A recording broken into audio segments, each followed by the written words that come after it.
All right, so this is your yearly reminder that yes, that particular movie that you really, really loved in 2024 will probably be left off of my list, either because I haven't seen the movie or, that whole thing about this being my favorite movie list for the year. But anyway, so today's video will cover numbers 20 through 11. So let's do it.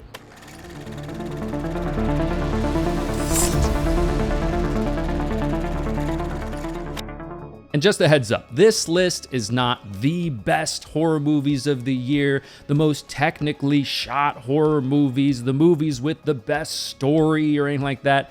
These are just my personal favorites, either because these are the horror movies that I had the most fun with, or just the movies that I thought were cool as hell. With that said, all right, coming in at number 20 is going to be In a Violent Nature. So yeah, this idea of, okay, wouldn't it be cool if we kind of followed the killer in a slasher movie instead of just following the victims? That's kind of an idea that I like. Also, immediately, this movie just kind of felt different to me. It's like horror meets ASMR.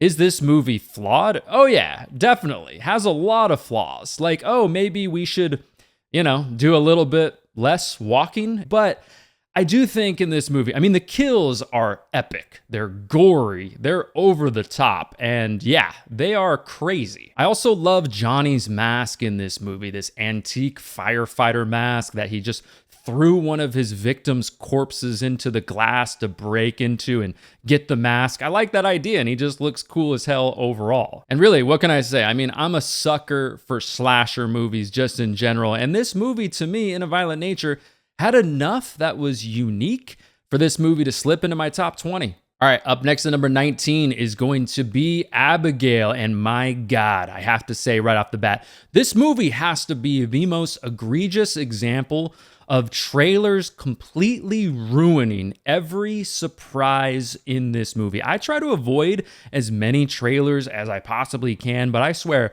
the marketing budget for Abigail had to have been some crazy number because this movie, I just couldn't avoid it. It was literally impossible, and they gave away every surprise in this movie in basically every single trailer. But with that said, Abigail was surprisingly still pretty fun. The cast is pretty stacked overall. I'm a big Dan Stevens fan and a Catherine Newton fan. It's also got Melissa Barrera in it, just to name a few of the people in this movie. But the cast overall is really good and entertaining. I think everybody does a good job. And even though the story in Abigail, to me, is kind of really like non-existent. And that wasn't helped by the trailers virtually spoiling any sort of like little twist and turn that we would potentially get along the way.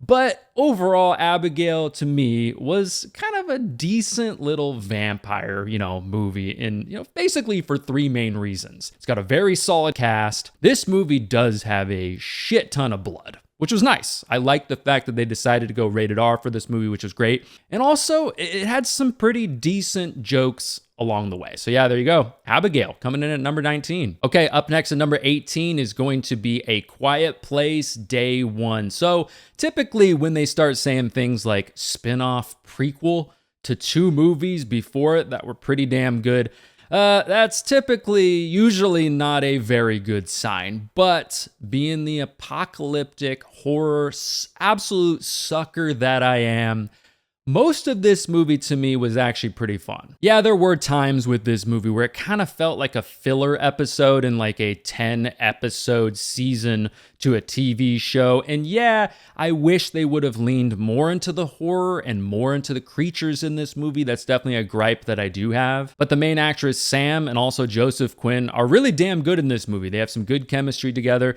and make this story pretty enjoyable for me. I also thought the ending was really good. It was intense.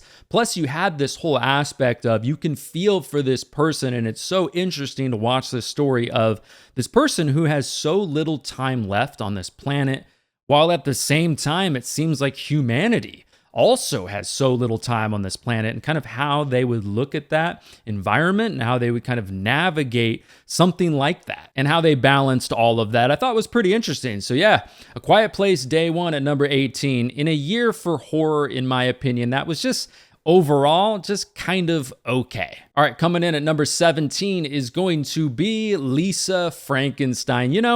Sometimes after watching all of the dark craziness that I watch in the genre, sometimes you just need a little bit of a cleanse. Some comedy, a little bit of brightness, just something a little bit, lighter. But yeah, this movie does have some gore, especially towards the end of the movie, which I thought was great. But Catherine Newton, who I've already talked about, is just so damn charming in this movie. And this feels like a movie, honestly, that I would have watched as a kid in the 90s. But yeah, a lot of the story is kind of that coming of age story with a lot of things a lot of us can relate to, a lot of things in the movie that are believable, but also at the same time, of course, it has a lot of other things that are completely fantastical and kind of silly and a little bit ridiculous. But yeah, overall, Lisa Frankenstein, I just thought was kind of just a silly, fun ride throughout the entire thing. Okay, and up next at number 16 is going to be Late Night with the Devil. Now, this is one of the most unique movies that I saw all year, without a doubt. I mean, it's just this idea of like this up and down story about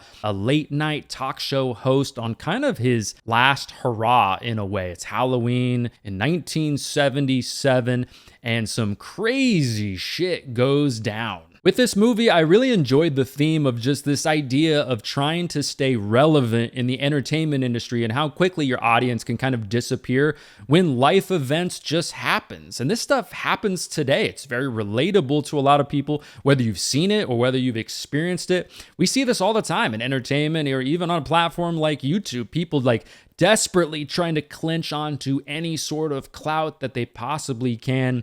And especially when things are kind of going south and their relevancy is going away, they see that and man, they try to make any sort of spectacle that they possibly can or any sort of like crazy moment to hope that it goes viral so they can kind of like rekindle things. So following that story in this movie, I thought was pretty interesting. And yeah, David Dastmalchian is so good in this movie. And I'm really looking forward to hopefully seeing him in something soon and seeing him just knock it out of the park in something totally different, whether it's horror or whatever it is. And I know he's done some great stuff in the past, but yeah, it cannot be understated. And a lot of people are probably going to have Late Night with the Devil in their top 5 of the year, maybe even number 1 of the year, mainly because he is just so great in this role. It feels like The Exorcist at times. The movie's definitely got some gruesomeness and some gore towards the end of it.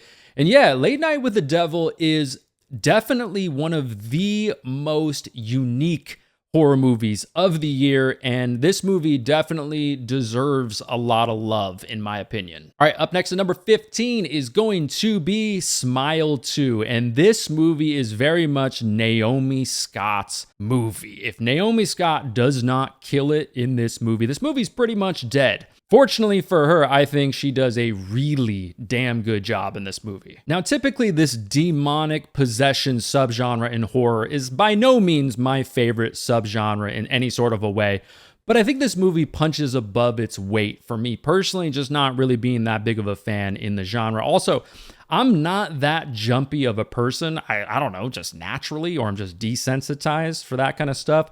But this movie has a lot of jump scares that really worked and kind of made me sit back after it and kind of just laugh like, okay, okay, all right, bravo, you got me. Smile 2 also just has some great shots in it. There's this one moment, it's a flashback, 2 people in the car, they're arguing, they're racing through like this windy road that's next to the mountain, and it's very intense. The way it's shot, it's going back and forth between the 2 people. I feel like it's a shot I've never seen before in my entire life, and just the way it was all pulled off, the acting and the way, like I said, it was shot, I just found myself locked in. This movie's also got some Nightmare on Elm Street 2 vibes to it, definitely, which is a plus for me. And overall, Smile 2, it's a simple premise, but I just thought the movie was executed pretty well. Okay, up next at number 14 is going to be Cuckoo, and this is one of those movies where you can just tell. It seems like everybody in this movie is lying, and I kind of want to stick around to figure out maybe who is the one person possibly telling the truth, because I think all of yous are full of shit. But this movie's got a great setting. We're in the German Alps and we're following this story of a young American girl. And it almost reminds me of Hostel in a little bit of a way, because this person is in this foreign place in a foreign country and they just don't really know how a lot of things work. If you need to call the police, how do I do that? If I need to talk to this person, well, they don't speak English. And they're kind of navigating that whole thing while all of this crazy stuff is going down. And yeah, we've got Dan Stevens back again on this list, and he's really good in this. I also think the creature design, this demon, whatever you want to call it in this movie, is actually kind of scary, which surprised me. There's these moments where this thing just kind of lingers with our main character. And yeah, I mean, I think it's pretty unsettling. But yeah, Cuckoo, to me, this movie really excels in the fact that it's got a great setting.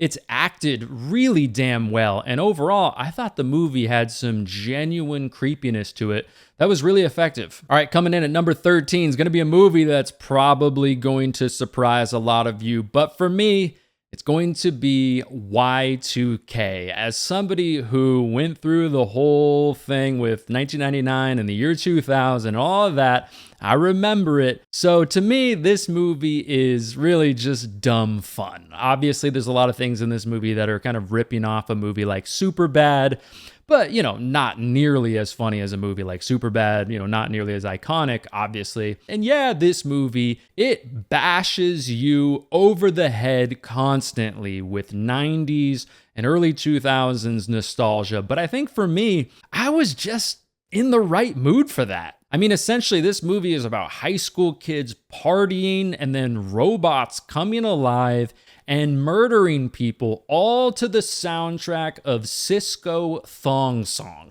I mean, come on.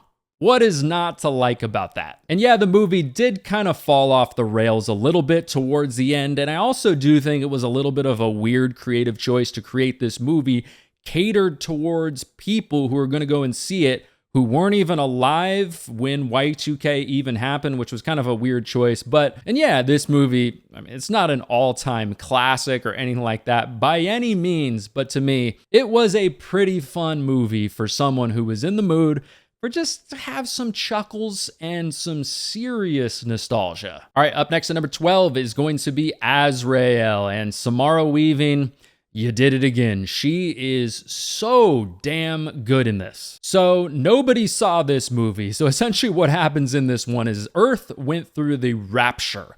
And now humans are kind of being chased down by these things that they call the burned ones. They're kind of these zombie demon things. And kind of like that movie, No One Will Save You from last year, if you remember that alien abduction movie, which was actually pretty damn good. In this movie also, it's basically a silent film as far as like talking goes, because some of these cults believe that talking, I guess, is a sin. So they've removed the vocal cords surgically from some of the people. And it's also one of those movies that you can tell the budget is kind of restricting what they can do with the story. So the majority of the movie, I think the entire movie, if I remember correctly, just takes place in the woods.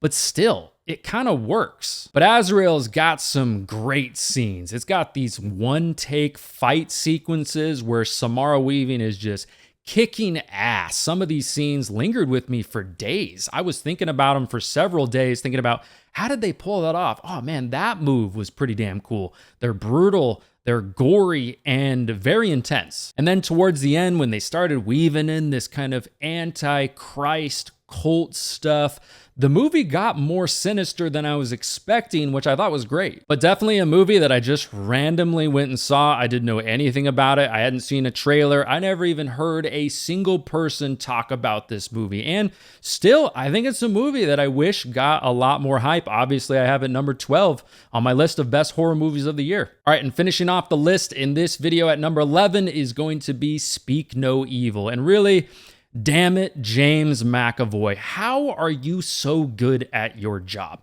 Just disgustingly good in this movie. I can't lie though, this movie, I would guess, probably hits a little bit different if you're a parent. Because you look at the dad in this movie and you're like, man, you are just insufferably weak and stupid in this movie, which is kind of inspiring. Because to me, I'm like, okay, don't be that guy. Also, there's a lot of things involving kids in this movie in a very sinister way, which, you know, when you're a dad, I mean, that just kind of hits on a different level and makes you hate the villains in this movie so much more. And you know what happens with a lot of great movies? They have great villains that you just absolutely hate. But yeah, speak no evil. I mean, the story I think is very well crafted. It's got a lot of these twists and turns. Oh, that person who you thought was maybe just kind of like a glorified extra. Oh no, they're going to show up in the story later on, and they're going to be actually a pretty big part of that story. But also some great moments where I was thinking to myself, I genuinely do not know how these people are going to get out of this situation. And just some good old-fashioned payoff at the end, because you know what?